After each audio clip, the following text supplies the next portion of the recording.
Sa nakaraang kabanata, tinalakay natin ang paghahandang isinagawa ng mga kalaban, tila may lihim silang plano, isang paraan na gumagamit ng mga puno na pinupuno nila ng napakalakas na aura, at yun ang ating tutuklasin ngayon, ano nga ba ang tunay nilang ginagawa?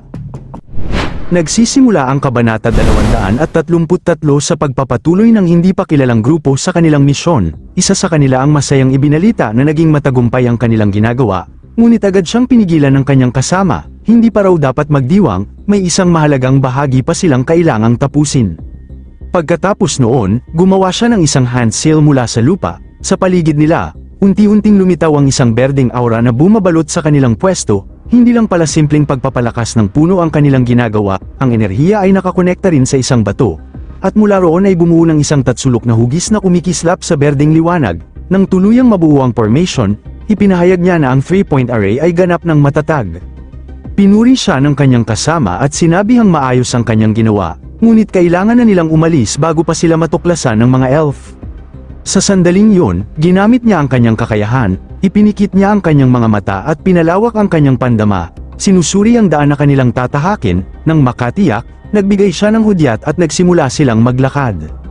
Habang binabaybay nila ang gubat, maingat niyang pinagmamasdan ang paligid, napaisip siya kung gaano na ba katagal mula nang simulan nila ang misyong ito, paulit-ulit lamang ang kanilang proseso, lalagyan ng aura ang mga puno, pagkatapos ay ang mga bato, sa tuwing ginagawa niya ito, binabantayan siya ng kanyang mga kasama laban sa mga halimaw na maaaring umatake, dahil dito, hindi niya maiwasang maramdaman ang pagod at tensyon, tila matagal na silang nasa bingit ng panganib. Sa kanilang paglalakbay, nadaanan nila ang mga bangkay ng kanilang mga dating kasama, mga nasawi sa nakaraang labanan laban sa mga elf at sa mga sundalong alakrayan na nagdala ng mga halimaw sa kagubatan, lalong bumigat ang kanyang pakiramdam habang napapansin na parami ng parami ang kanilang nawawalang mga kakampi. Ngunit nagpatuloy pa rin sila, maya-maya, bigla siyang pinigilan ng isa niyang kasama, laking gulat nila sa kanilang nakita, sa unang tingin, tila mga matutulis na spike ang nasa paligid, ngunit nang suriin nilang mabuti, napagtanto nilang hindi ito basta hinasa, baluktot ito sa kakaibang anyo, na malinaw na gawa ng plant magic. Nag-alala ang isa sa kanila at tinanong kung hindi ba't sinabing ligtas ang daang yun, bilang tugon, sinabi niyang kailangan muna nilang huminto at maghanap ng ibang ruta.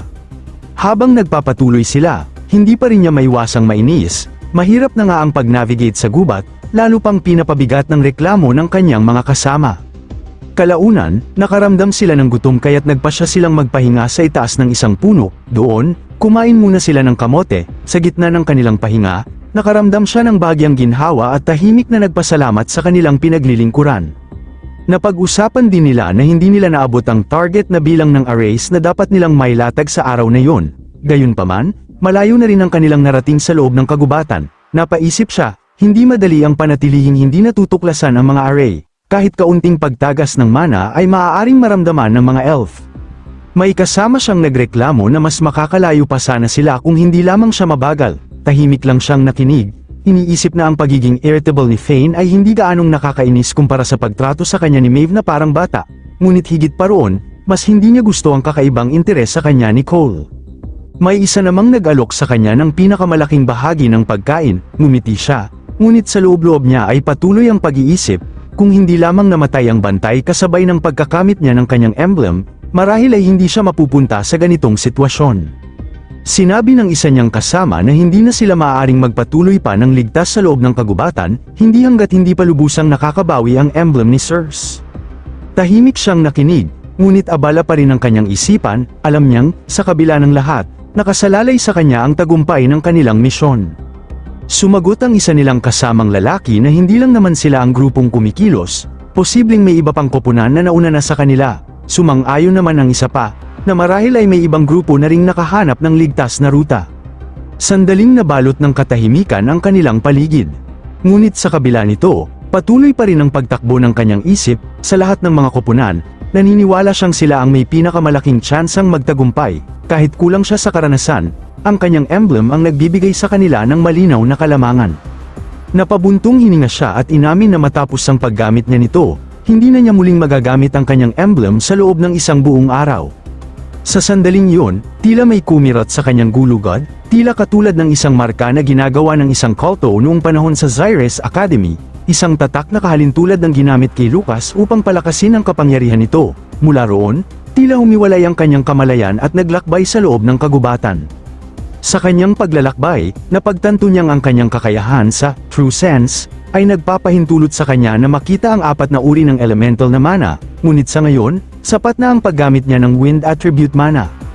Habang patuloy na lumalayo ang kanyang kamalayan, tila narating niya ang isang lugar na pinaninirahan ng mga elf, ngunit saglit lamang niya itong nasalayan, sapagkat bigla siyang naitulak pabalik sa kanyang katawan.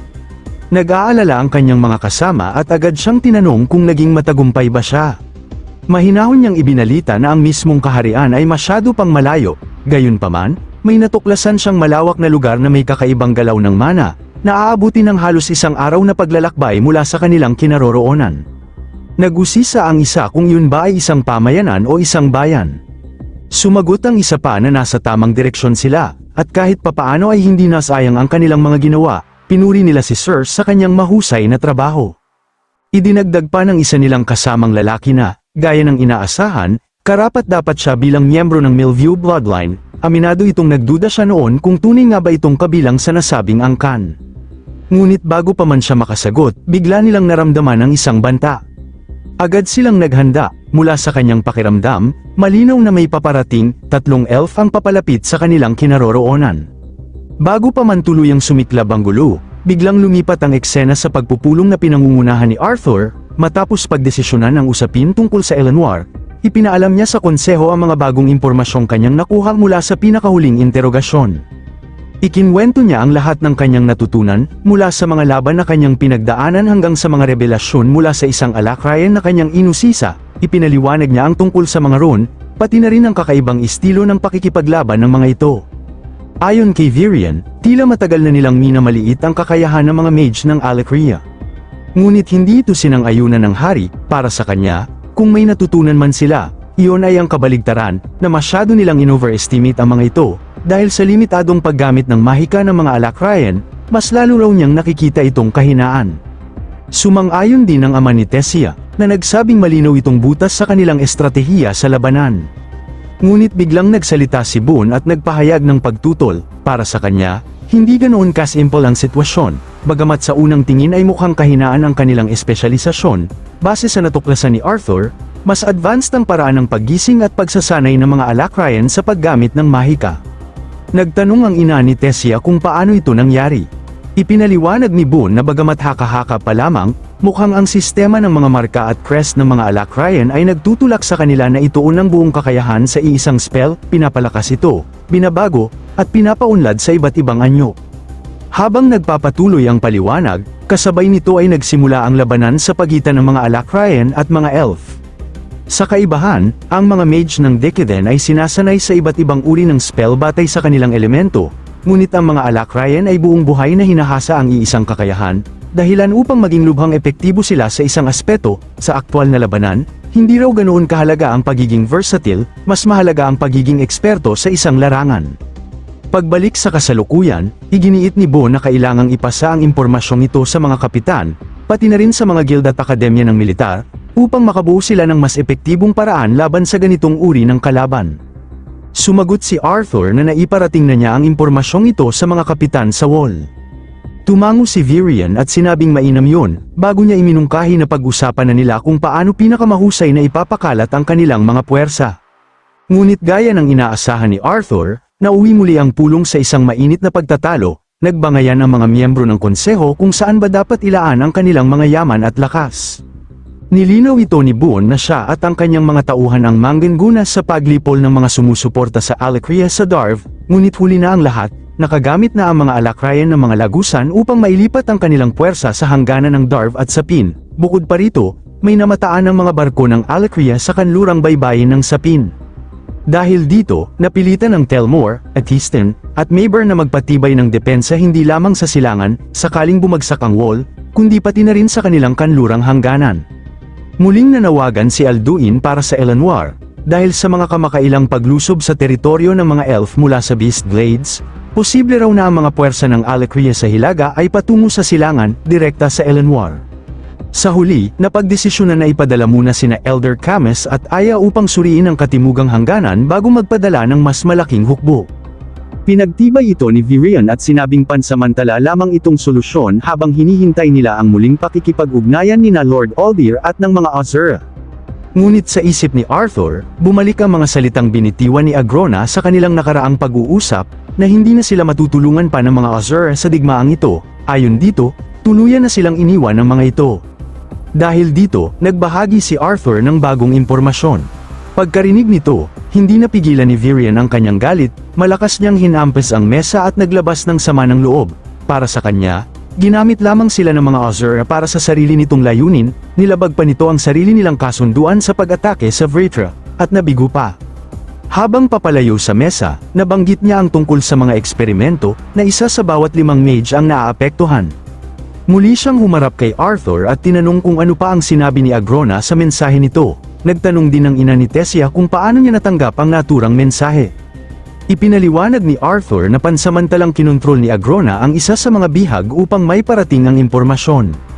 Nang tanungin kung paano ito nangyari, sandaling napaisip si Arthur habang napatingin kay Sylvie. Alam niyang hindi pa nito nalalaman ang katotohanan, na minsang ginamit ni Agrona ang katawan nito, kaya pinili niyang itago yun at sabihing nagmula ang mensahe sa ibang Alakrayan. Sa huli, idinagdag niya na ginamit ni Agrona ang nabigong pag-atake bilang panakot upang pilitin ang mga Azura sa Aphietes na putulin ang lahat ng komunikasyon sa kanila. Nagpahayag si Bon na kahit papaano, may paliwanag na kung bakit hindi pa nila nakikita ang mas malalakas na mandirigma tulad ng mga Side at Retainer. Malinaw na itinago ni Agrona ang kanyang pinakamalalakas na tauhan sa Alcria bilang paghahanda sa ganitong sitwasyon. Ngunit nagbukas ito ng panibagong tanong mula sa ina ni Tessia.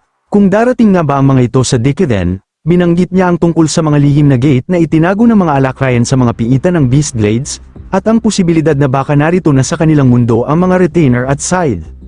Sumagot ang Reyna na matagal nang walang nakikitang teleportation gate, hindi na mula nang masira ang huling natuklasan nila. May isang sundalo raw na nakasaksi ng isang Alakrayan mage na halos makatawid na sa portal bago ito tuluyang bumigay. Sa loob lamang ng ilang segundo, namatay ang naturang mage. Sa kasalukuyan, ang focus ng Trailblazer Division ay ang paglipol sa mga corrupted beast at sa mga kumokontrol sa mga ito. Tumingin ang hari kay Arthur at nagtanong kung dapat na ba nilang asahan na darating ang mga kalaban mula sa kanlurang baybayin gamit ang mga barko. Kung ganoon, aniya, walang saysay ang pagtatayo ng mga pader bilang depensa. Hindi agad nakasagot si Arthur. Napaisip siya na kahit si Blaine ay nagsisimula ng magduda sa kakayahan ng Wall na protektahan sila. Naalala niya ang kanyang nakaraang buhay, kung saan bihira ang ganap na digmaan sa pagitan ng mga bansa. Sa halip, nalulutas ang alitan sa pamamagitan ng mga laban ng mga piling mandirigma. Sa kabila ng lahat ng aral tungkol sa digmaan na itinuro sa kanya noon, tila kulang pa rin yun sa harap ng kasalukuyang sitwasyon. Hindi na siya nakapagsalita pa nang basagin ni Virion ang katahimikan. Iminungkahi nito na magpahinga muna silang lahat. Ayon sa kanya, mas malinaw mag-isip ang isang taong nakapagpahinga kaysa sa isang pagod na. Nagpasya silang ipagpatuloy ang pulong sa pagsikat ng araw. Bago tuluyang matapos ang pagpupulong, napaisip si Arthur, kahit pa sa dami ng estratehikong pagsasanay at mga simulation na pinagdaanan niya noon, wala pa ring tunay na naghahanda sa bigat ng ganitong uri ng mga usapan. Samantala, bago umalis, nagunat at napahikab si Bon. Aminado siyang mas gugustuhin pa niyang harapin ang kalaban sa mismong labanan kaysa manatili sa likod ng mesa sa isang pulong. Bahagyang napangiti si Arthur sa sinabi nito, isa-isang umalis ang lahat sa silid, habang si Arthur ay naiwan, tahimik, at malalim ang iniisip. Sa kanyang kalooban, malinaw ang isang bagay, walang anumang paghahanda ang tunay na sapat para sa bigat ng responsibilidad na kanyang dinadala.